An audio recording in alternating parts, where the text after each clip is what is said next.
Yo amedie mamo belenia Nzemaland TV se be mvonyini ehimo elepe gwala ole demonstration mole anoma krankwan de o horozre o nawure wanda dede mole petroleum hub office kene dede mo hugwale benyini demonstration mo borobo wo nawure wanda dede mo hugwale benyini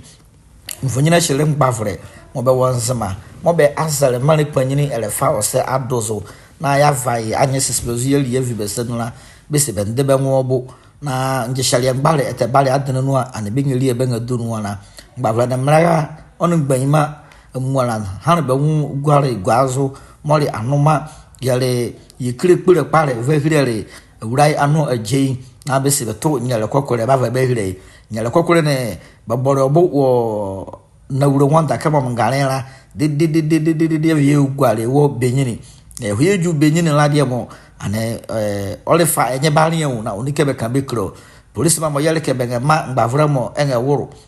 ngbavra mo fala nyi sesebe ahorba mo mare mo wona borbe de kone mo rezili ozi na okawi asara arumburu mo akagare na ngbavra mo dorbe gari ase gengale be petition emu na be hirele be diele petition emu ala zlin tikobut one blimblene no console petition yenu na obor ngbavra mo wo kareke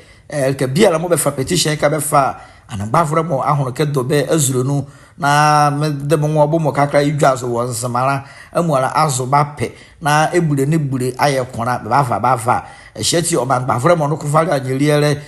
duru nuwa na be vire e kene be hore ya da yoku biala se wo ediale mo ediale zema today ya